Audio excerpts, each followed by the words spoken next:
没有因为某个主食而再去很多次的店吗？没有因为某个主食让家里长辈一吃就爱上吗？这家店只能用3个字形容，就是婆婆爱。欢迎回到李扎头。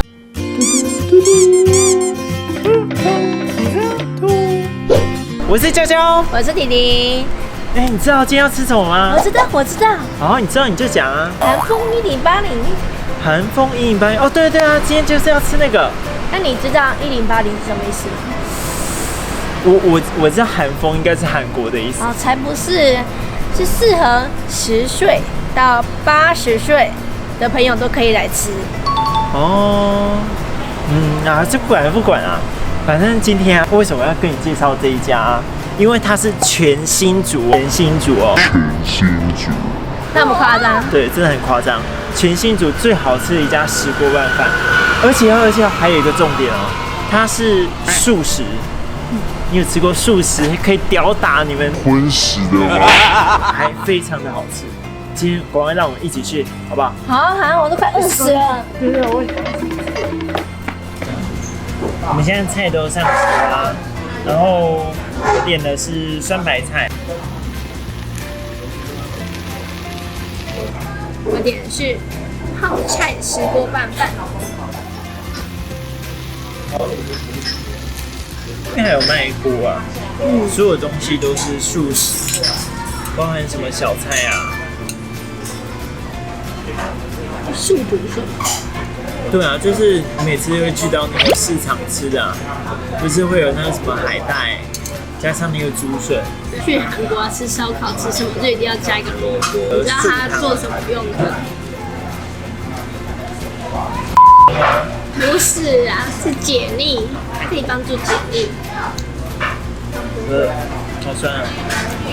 你说这个？对啊，就是你去吃烧烤。你说味道比较重。对啊。最主要除了这些小菜，简简单单就是附3个小菜1碗汤，然后你可以无限次续的冰茶，然后再加上你点的这些，其实就蛮够的。因为你光点一个石锅拌饭，也差不多这样大，你看有身体来讲就那么大，还蛮大。对，你比碗公的饭还多，而且它的菜非常的多。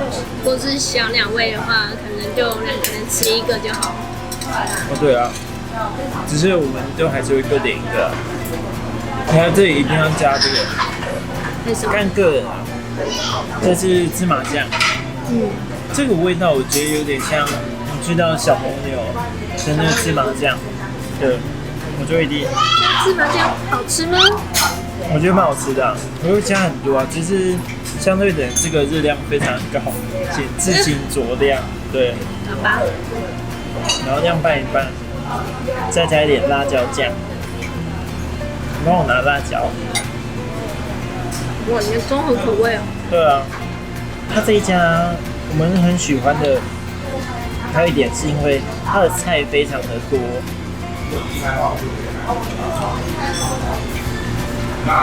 真的很。你试试看我的。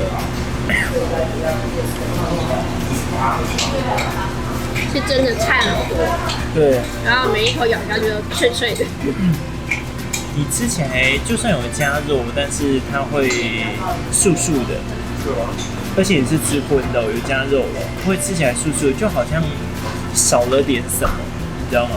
是吃这个觉得还好啊。我之前最常点的就是这个，就是酸白菜，偶尔可能会点一些泡菜。招牌的话，我会觉得少一个味道啦。这3种的最主要差别应该是差别在菜。对，像这个就酸白菜嘛，对，然后这个就泡菜嘛，然后招牌好像是那个像美生菜那种东西，我不知道它会不会使用季节蔬菜，这个我不清楚。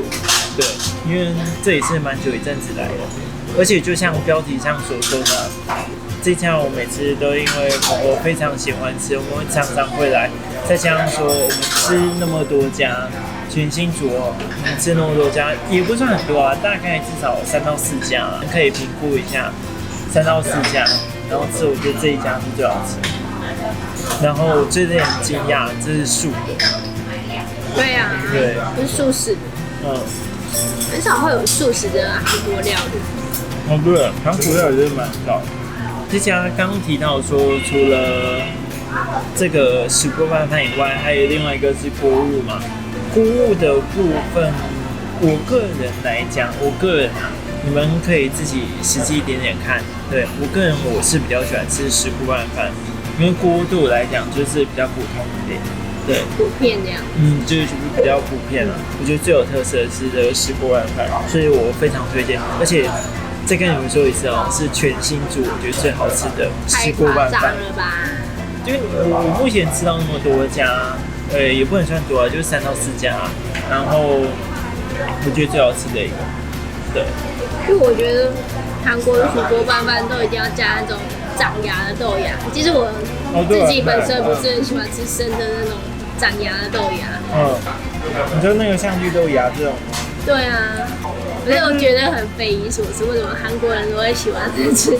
就养生吧，而且他们天气都比较冷。我现在讲说很冷，天气那么冷，但是他们很多又是冷的，对的顶多像那个大酱汤啊，对啊，然后和那个血浓汤啊，还有那个小只的人参鸡，然后里面有包饭，对，超好吃。之前去韩国的时候有吃过，很好吃。跟大家讲说这家在哪里好了，这家在竹北的家乐福附近，最近的地标是家乐福啊，再过来一点，快到那个下一个红绿灯的一个转角进去。就快到这一家，这家叫韩风1080。就像你刚刚讲的，它这一家是适合10岁跟80岁的朋友来吃。到80啊？对，80。到80，对，10岁到80岁的，就是这个年龄层都可以来吃，而且这是素食。对，就是像类似大众大家都可以吃。对啊。然后对于素食主义者也很好。这家从蛮久以前就晚上都还蛮多人的，就是还蛮推荐这一家。然后最好你们来之前还是要先定位一下。那今天目前影片就先到这边。你们如果喜欢今天的影片，记得按赞、订阅、开启小铃铛。